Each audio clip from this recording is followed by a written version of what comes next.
Yep, yep. Everybody who does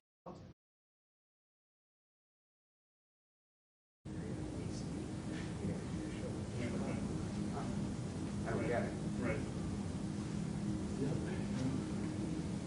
So you're based here? Yeah. Are you in? Okay. It's, we're Michigan and Worker. Okay. Okay. We're too big for the federal program. Okay. So we have about 500 people there. Oh, wow. Mostly CMS. Okay. That's a lot. How long have you been at IDPH? About a year and a half, not that long. So, Really? Where were you before? baptism of fire.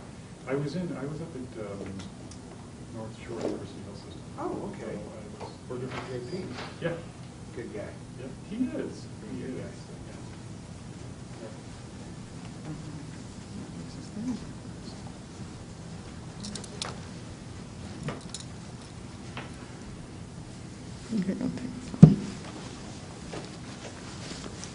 Hello and good afternoon.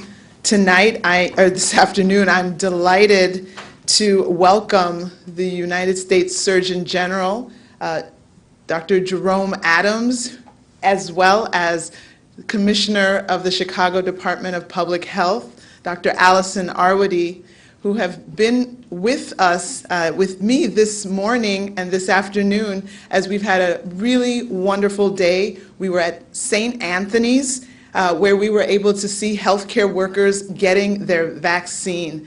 And now we've just completed a wonderful Zoom roundtable, if you will, with community leaders, local health department leaders, and hospital leaders talking about the next steps in this important last leg of this very serious super marathon.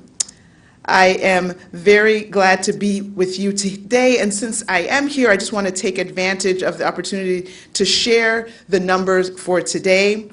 Today, we reported from the Illinois Department of Public Health 6,239 new confirmed cases of COVID-19, including, unfortunately, 116 deaths reported in the last 24 hours.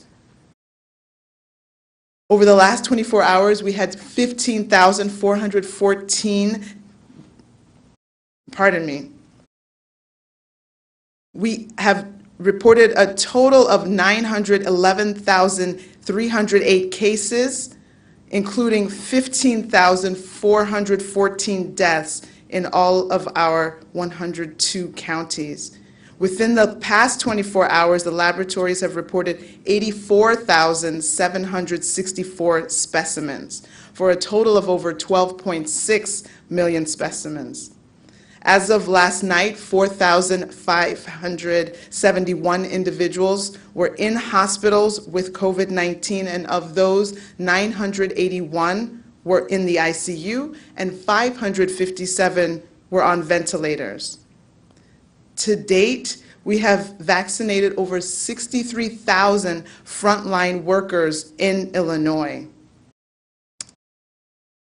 Before I turn it over to Dr. Arwady, I want to just briefly summarize these comments in Spanish. Hola y buenas tardes. Yo quiero decir feliz vacaciones y feliz Navidades a todos.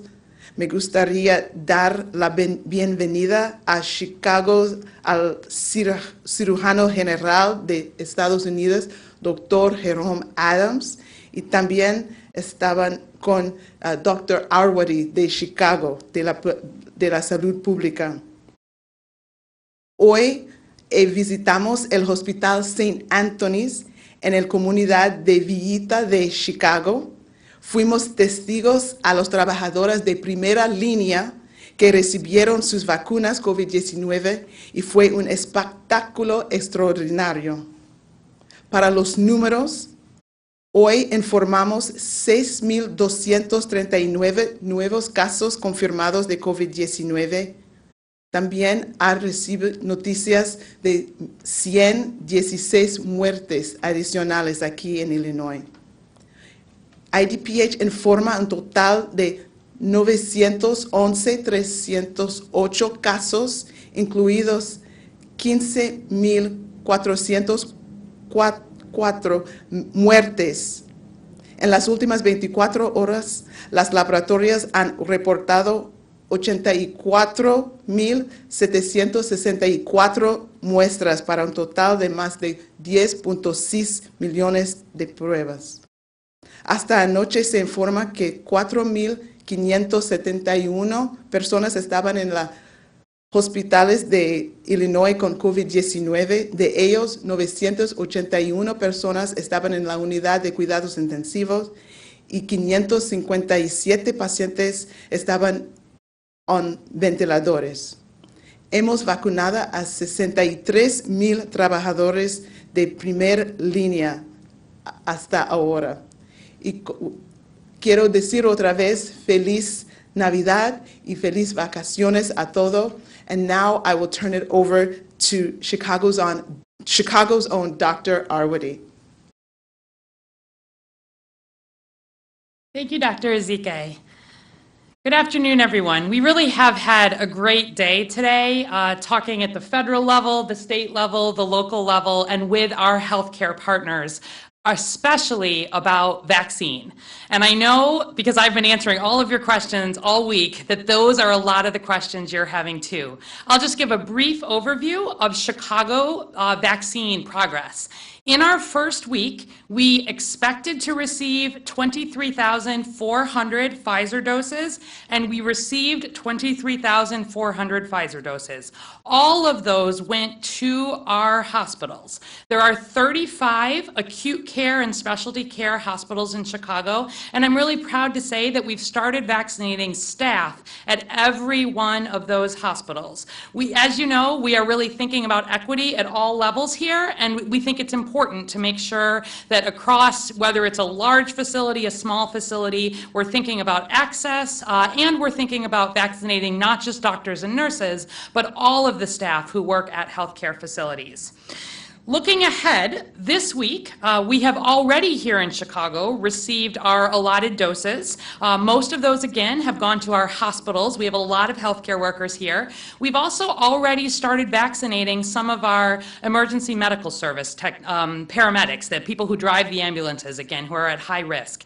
And looking to next week, we are receiving Moderna vaccine for the first time. Here in Chicago, we will be focusing on long-term care facilities, as well as starting with our outpatient providers. Again, with an initial focus on outpatient providers. That would be doctors' offices and COVID testing sites that are at higher risk for COVID. We're looking at which sites are doing a lot of COVID testing, where are we seeing a lot of positive tests, where do we see a lot of staff. We'll have some ability to start directly delivering some of that Moderna vaccine, but also next week in Chicago, we'll be standing up our first mass vaccination sites, just on a small level to get started. Those will be open by appointment only, for healthcare workers only. And as a reminder that in phase 1A, which is what we're in December, January, probably moving into much of February, we will be focused on healthcare workers and long-term care facilities.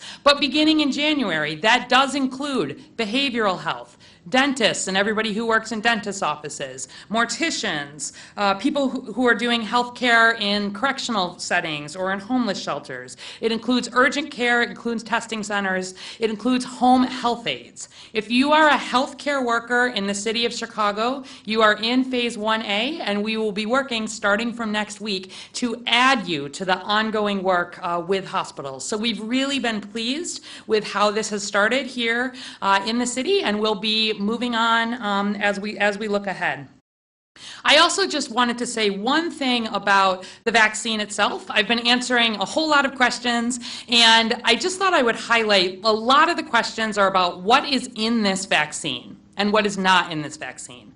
So in the Pfizer vaccine and the Moderna vaccine, both of them have one ingredient that is the active ingredient. It's called messenger RNA, and you've heard us talk a lot about that. But in the Pfizer vaccine, for example, there are also 4 different fats that help hold that mRNA molecule. There are 4 different salts, One of them is just sodium chloride, like table salt, that helps make sure that the vaccine is at the right pH and interfaces with your body. And there's one sugar, sucrose, like the same sugar you would put in your cereal, that helps keep the fat from sticking together. That is all that is in that vaccine. There are no antibiotics in the vaccine. There are no preservatives in the vaccine, meaning no mercury, no thimerosal, no other concerns related to historic preservatives. There are no proteins in this vaccine, meaning there are no concerns related to egg allergies or gluten intolerance. There are no blood products, there are no pork products, there are no fetal cells of any kind, and there are no microchips or nanotechnology. What is in this vaccine is the mRNA and then the fats, the salts, and the sugar that help deliver that mRNA. So the last thing I'll just note is that as we are heading, of course, into some of our busiest holiday time, we really ask you to take COVID seriously. Here in Chicago, we did see a bump in COVID cases and positivity related to Thanksgiving. We had been at as high of 16% positivity, had gotten down to about 11% positivity, and then post-Thanksgiving back up over 13%. We saw that same pattern with our cases, some of it related to testing. But literally today is the first day that we are back down in both our cases and our positivity below where we were at Thanksgiving, and it's still not good. Here in Chicago, we're adding an average of 1,276 cases per day. That's more than 3 times the top level of what we need to be, and we're at 10.7% positivity, more than twice what we need to be. So as you are making your plans for the end of the year, thank you if you've already thought about how to have those safe from a COVID perspective. The recommendation still in Chicago is a stay-at-home advisory, meaning you shouldn't be having people into your home who don't live there unless it's essential. You shouldn't really be gathering for social reasons, and you should be thinking about other ways to celebrate these holidays. I know how hard this is, but all we are looking for here is getting through what is going to be a really difficult next few weeks. The vaccine gives us amazing hope, but it needs to be paired with the things that we already know how to do. So as you look ahead to the holidays, as you've seen us sharing on social media, we ask you to spread joy and not COVID, and to continue being careful, even as we're all excited about the rollout of this vaccine. And with that, I'd love to invite Dr. Jerome Adams, the Surgeon General for the United States of America, to the podium. Thank you.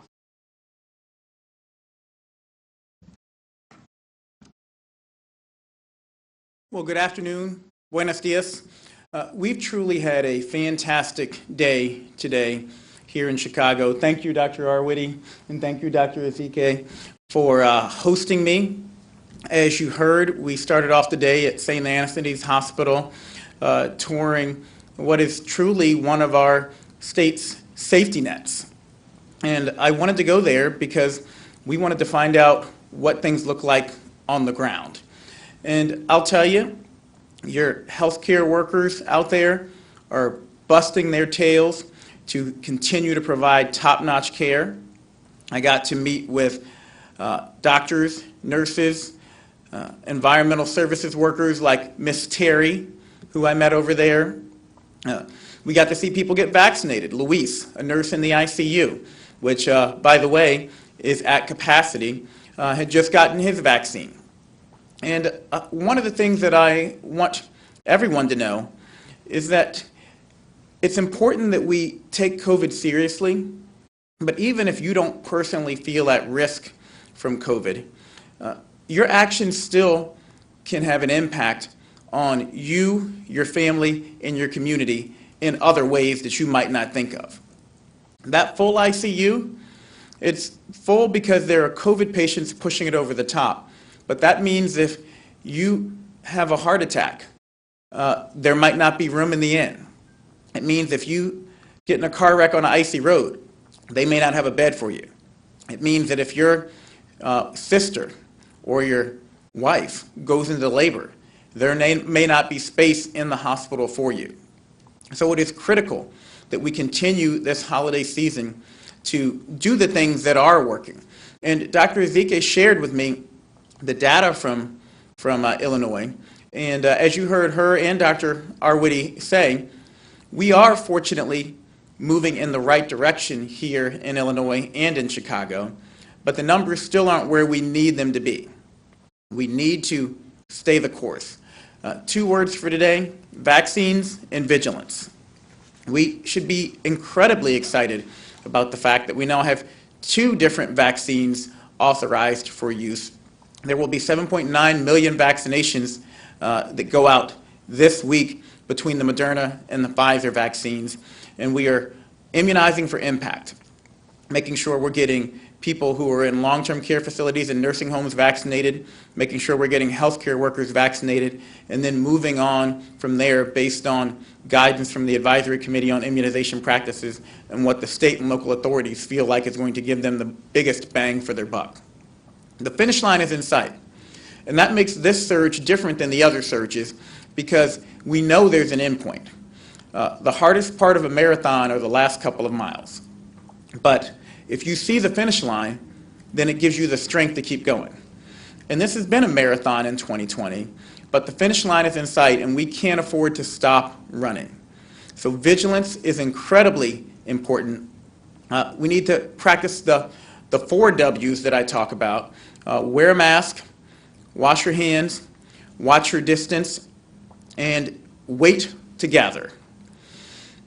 We know that you're doing a much better job in public settings of practicing these mitigation measures. And that's why we're starting to see these rates go back down. But we know that the virus is incredibly unforgiving. And we also know that 50% of people who are spreading this virus are doing it without any symptoms, without even knowing that they're sick. So when you have a gathering with people outside of your household, you are increasing the chance of you spreading the virus to someone else or them spreading it to you. So wash your hands, wear your mask, watch your distances when you're in public, but wait to gather with people outside your household. Now, I know I say that, and I know a lot of you will listen to me, but I know some of you are still going to gather with people outside your household. I don't want you to just throw your hands up in the air and say, oh well. I want you to understand that if you do choose to gather with people outside your household, or you may have to in some cases, that there are ways that you can stay safer. You can go to cdc.gov and on their front page, click on holiday gatherings, and there are a list of tips for how to gather more safely, even if you weren't doing the safest thing that we recommend and keeping it within your household. Things such as quarantining yourself now, because every person you interact with now is a person whose bubble has now infiltrated your bubble, and potential for you to take virus home to someone this Christmas. Things like making sure you've got plenty of ventilation in your home environment, and making sure you've got plenty of hand sanitizer and that people are practicing good hand hygiene. Again, we want you to be as safe as possible, but if you can't keep it within your household, we still want you to think about how you can have a safer holiday season. I want you to have hope, because a lot of people are fatigued. A lot of people are asking when this is going to end. And I want you to know that I'm actually incredibly optimistic based on these 2 vaccines now being available, that we do have a finish line in sight. But I want you to remain vigilant, because it would be a real shame if we finally had the tools to end this pandemic, but then we couldn't be patient for just a little bit longer, and we lost more people than we absolutely had to this incredibly, incredibly deadly virus in certain populations. And we were so close, but we just didn't hang on. So I also want to finish by telling everyone I believe in walking the talk. And for those of you who didn't see, I got my vaccination live on TV last Friday along with the Vice President of the United States. I had a little bit of a sore arm for a day or so afterwards. That's normal. I got that after my flu shot too. But I didn't have any other side effects. I want you to know in full transparency, that some people can have a little bit of a headache, a little bit of a fever, and that's normal. That's your body responding to the vaccine and producing antibodies in the way that we expect it to respond. That doesn't mean that there's anything wrong. And Dr. Arwitty addressed some frequently asked questions. As far as reactions, every medicine out there can cause an allergic reaction in someone. Tylenol causes dozens of people to be admitted to the hospital every day. So when we see allergic reactions to this vaccine, I want you to know they are not out of the ordinary. They are not unexpected. They're the reason why we administer vaccines in a healthcare setting and watch you. And they're the reason why we have a reporting system. And the reporting system is working, and everyone who has had a reaction so far has received treatment and been fine. The numbers that we're seeing in terms of people having reactions are not out of the ordinary or what we wouldn't expect. If you've had an allergic reaction to a vaccine before, let your health provider know. But I don't want people to be at all concerned about coming in and getting vaccinated. Again, the reporting process is working, and if you do have a reaction, then your healthcare providers are prepared to respond to it. But right now, you have a vaccine that is 95% effective. The bar for this was 50%. It's 95% effective. That means it will give you an almost complete relief of risk of severe complications or death if you get vaccinated. And the benefits are just so great to you and to the people around you that I would hate for people to not avail themselves of this opportunity because of misinformation. It is perfectly okay to have questions about this vaccine. I want you to ask questions about this vaccine. What is not okay is to let misinformation lead you into making a decision which is poor for your health or for the health of your communities. So get the facts, and then I hope you get the vax. And with that, we're happy to take questions. For Dr. Adams, Charlie Wojciechowski from Channel 5 here in town. What's your degree of concern about this new strain of virus we're seeing in the United Kingdom, and what needs to be done here to address that? So great question. Important to understand that from a scientific point of view, we are not clear if it is a new strain yet. It is a new variant. And I want people to understand, viruses mutate all the time. That's what they do. The SARS-CoV-2 virus that causes COVID-19 has mutated over 20 times so far this year. That doesn't mean that it won't work, that a vaccine won't work. It doesn't mean that it is more dangerous. What it means is that we will continue to look at this and to follow this virus, working with the WHO, the CDC, and others. But I talked to Tony Fauci. I talked to Dr. Collins, the head of the National Institutes of Health, and they have told me that there is no indication thus far that this new variant will be resistant to vaccines. I also want people to understand that there may be a day when we do have a variant that doesn't respond to these vaccines, and that's okay too, because that's what happens with seasonal flu. Every year we adjust the vaccine. We know how to do this, and if we have to, we're watching and we'll adjust it, and then we will continue to vaccinate people. So my level of concern about this is not so much about the variant. It is about the fact that we need people to be particularly cautious this holiday season about taking safety measures. Because even if this vaccine variant, or this viral variant does turn out to be more contagious, it doesn't change. It only emphasizes further the importance of washing our hands, wearing our mask, watching our distance, and waiting to gather. So trust the science.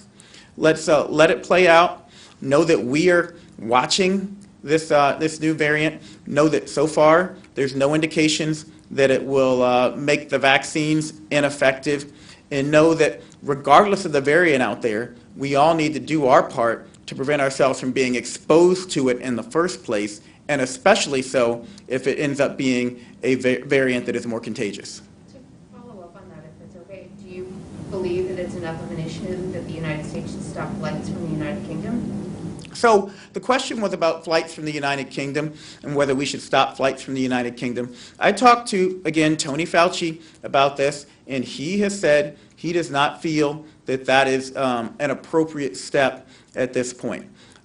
Why? Because this variant is already in at least 3 to 4 other countries. It's been identified. This variant has also been around actually for several weeks to months in other places. And so there's a chance that the variant is already here. What we need to emphasize to people is that the United States is connected with the rest of the world, whether we want it to be or not.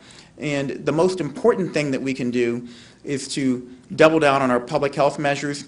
One of the things we are considering is working with the airlines to encourage testing of people before they get on flights. But if we continue to follow the public health measures that are out there, and that the people in Illinois are increasingly doing a better and better job of, then whatever this variant is, we will be able to defeat it. We also need to continue to promote vaccine confidence because, again, there's no indication that this variant is resistant to the vaccine. So one of the most effective things we can do is to get as many people, particularly the vulnerable, vaccinated as soon as possible.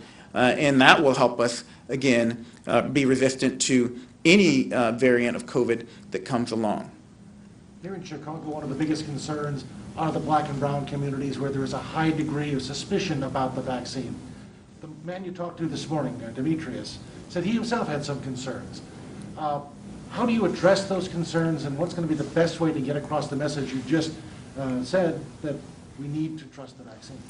Well, when it comes to hesitancy in general, and particularly in black and brown communities, I think we have to be a little more sympathetic and, where we can be, a lot more empathetic.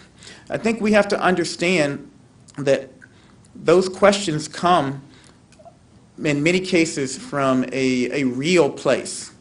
And I want people to understand, they've heard about the Tuskegee experiments, but a lot of people don't know the details.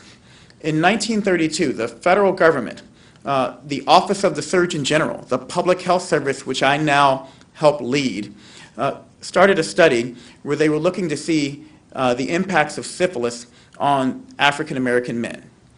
And they signed people up for the study with the promise of free health care. 15 years into the study, penicillin was determined to be a cure for syphilis, and they had the option of treating these men, and they chose not to treat these men. And this study went along for 40 years with several surgeons general at the helm, Caucasian gentlemen, and these men went untreated. This is just truly horrific. And this is why people of color don't trust the government, don't trust medical institutions in many cases. It comes from a real place, and we have to acknowledge that. But we also have to sit down with people and help them understand the protections that are now in place to make sure something like that never, ever happens again. So we have independent data and safety monitoring boards looking at studies to make sure we aren't doing things that that would harm certain communities. We have institutional review boards. We have the VERB PAC, which is the FDA committee, and the Advisory Committee on Immunization Practices, which is the CDC committee. Again, independent people looking to make sure vaccine development and distribution are happening in a fair and equitable way. And there are people of color on all of these committees. This COVID vaccine was developed in part by an African-American woman at the National Institutes of Health. There were people enrolled in the studies who were black and brown, Hispanic, African-American, Native American. Dr. Fauci and I worked hard with all of these companies to make sure they had an enrollment that was representative of the population. All of these are reasons why I feel safe in with this vaccine, and why I feel that a study like Tuskegee could never happen again, and certainly isn't happening in this instance. And then we need to engage with trusted community partners and lead by example. So we're working with faith leaders, because we know in many cases people will do something because their pastor, their rabbi, or their imam says to do it, even if they won't do it because the Surgeon General says to do it. We know that people trust their local doctor or their local nurse or their local pharmacist because, hey, that's Doc Bob from down the street, or that's my pharmacist Joe. And we need to make sure they have the facts, these trusted community gatekeepers, so that they can help the people who trust them feel confident in the vaccine. And then we need to let them see people of color getting vaccinated. Again, it's why I got vaccinated publicly.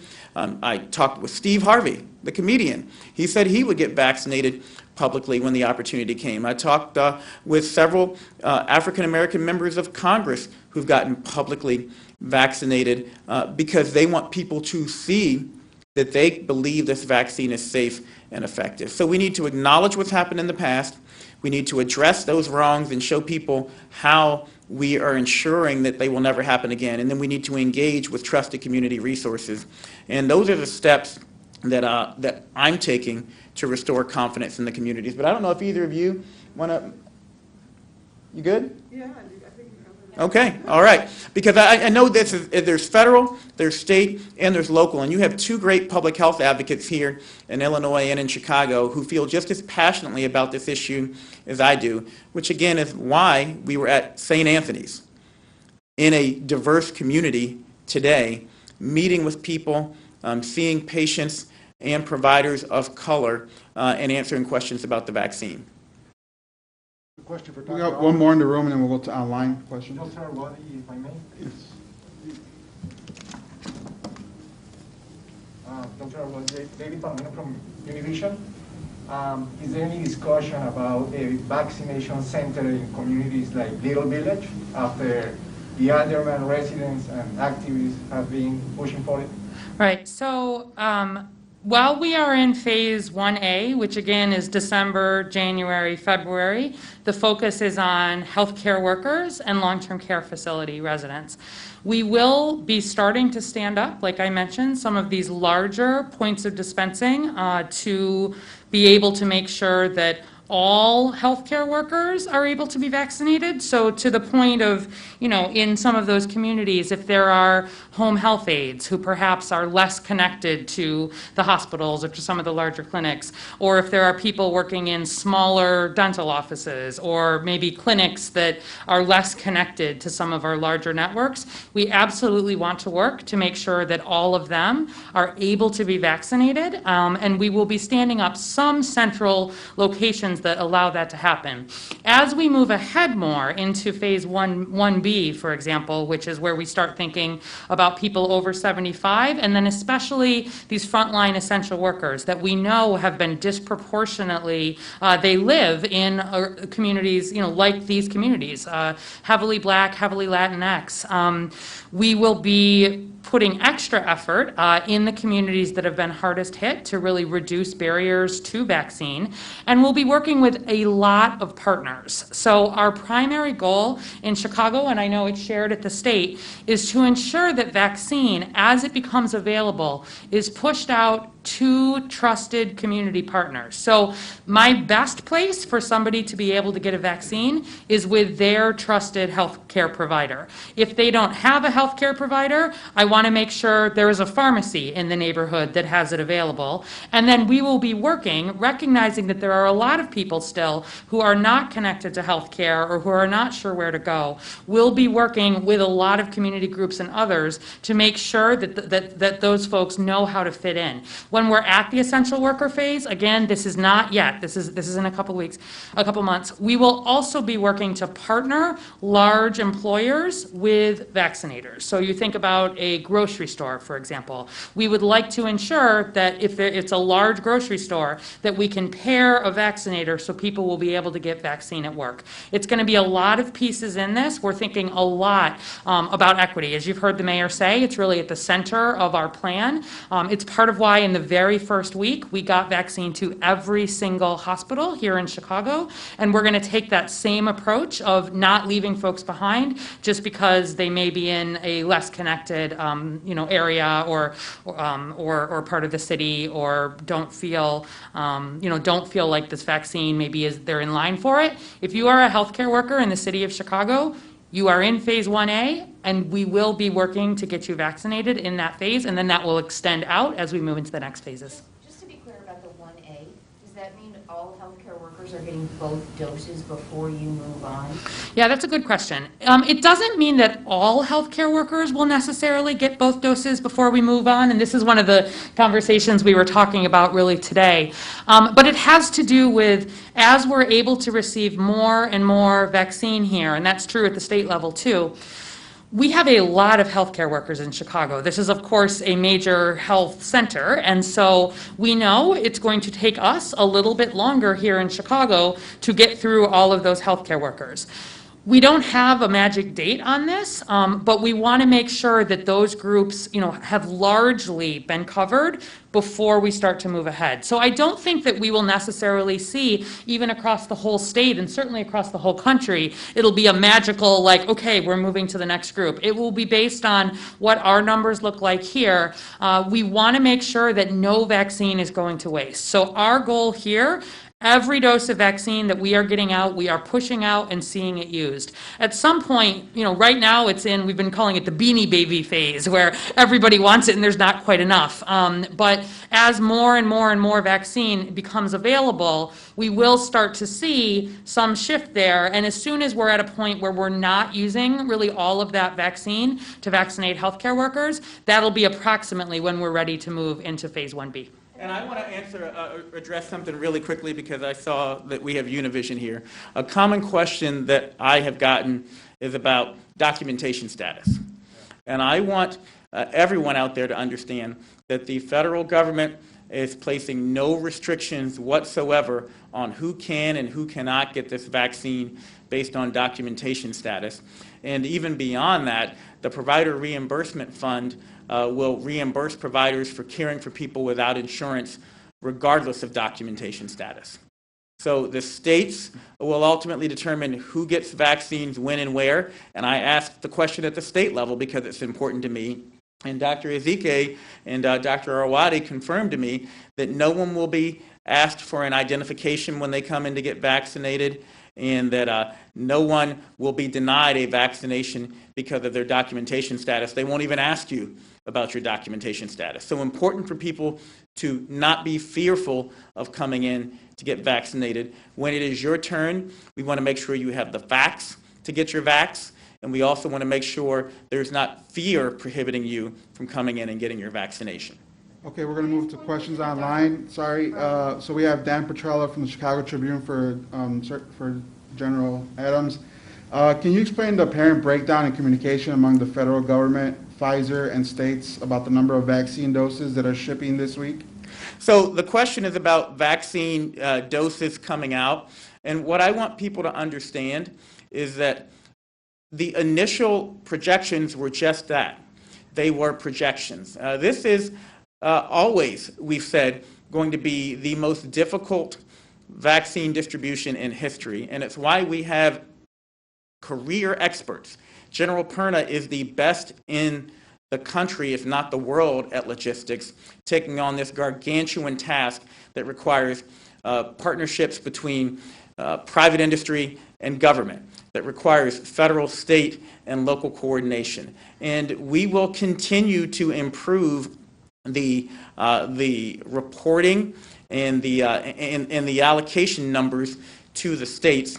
But I think that we're bearing the lead a little bit here when we ask that question, because we got a new EUA this week for a Moderna vaccine, and we're going to go from 2 to 3 million doses of vaccine that went out last week to 8 million doses that go out this week. So I want the American people to understand there will be some hiccups along the way.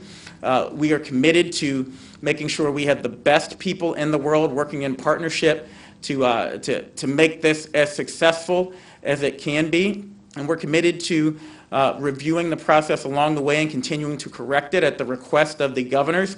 We moved the reporting of the allocations from Friday for the next week to Tuesday for the next week to give the governors an extra several days to know what they were going to do with those allocations. And so again, what I would say is we're committed to continuing to improve what we know is going to be a difficult process.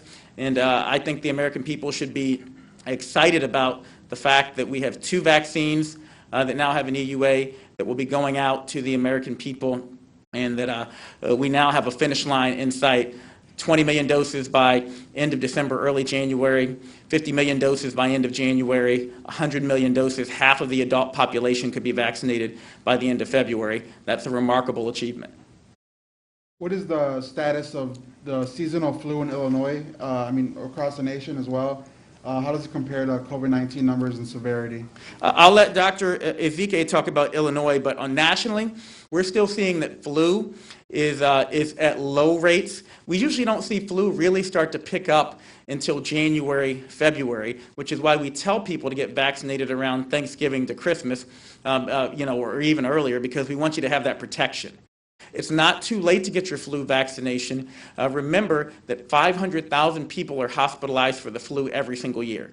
And with your hospitals nearly bursting at capacity with COVID cases, we cannot afford to have preventable flu cases taking up hospital beds this year. And an extra bonus, it's a great way to have an opportunity to talk to your health provider about the COVID vaccine. Get your questions answered. Remember, it's okay to have questions. It's not okay to make a bad decision for your health based on misinformation. So get your flu vaccine today if you haven't yet. We'll keep you out of the hospital. We'll help your healthcare providers preserve capacity. We'll give you an opportunity to talk to your healthcare providers about the COVID vaccine so you can make an informed decision when it's your turn. Anything you'd add about Illinois numbers?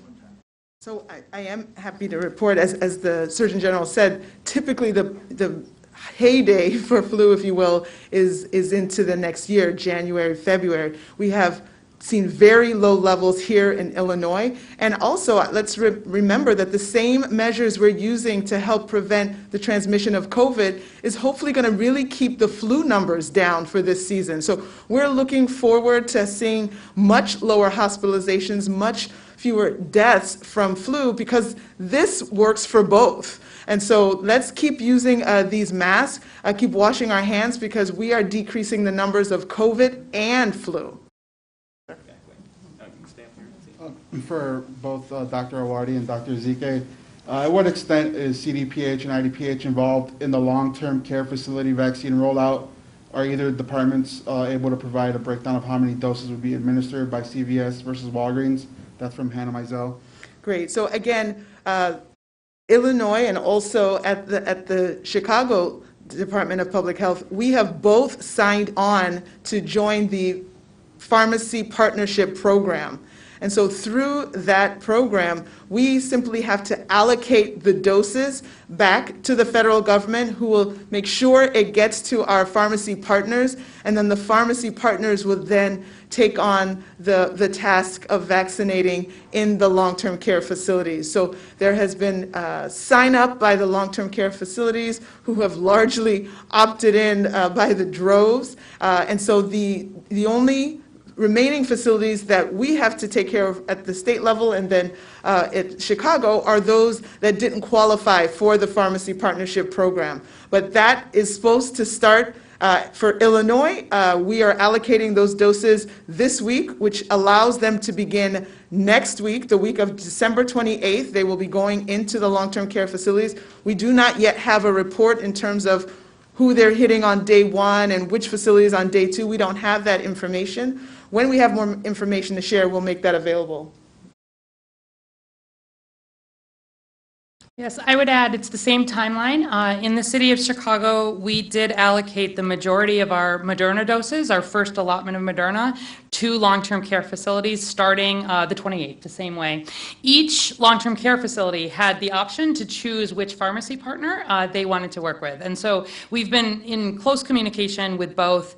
We know, though, that not all long-term care facilities are starting on Monday. Some are starting in January. There's a long process of getting through in Chicago the 128 long-term care facilities that have enrolled in the program. We've been working at the local level to make sure that connection is strong, to make sure that the people who work in these long-term care facilities are getting their questions answered about vaccination. We've met, for example, with SEIU, the union that represents a lot of the long-term care facility workers here in Chicago, really want confidence in the staff there, and then ensuring that residents, that they are getting the information they need in advance about the vaccine, their consent and assent forms in the appropriate languages, also going to families if there are people who are making decisions for loved ones in long-term care. So there's a lot of planning around this, and we are allocating a lot of doses really over the next 3 weeks, both at the city and the state level, to ensure that all of our long-term care facilities are going to be able to be covered. But like everything else, this is going to take a number of weeks to get all the way through there. First dose, second dose, residents, and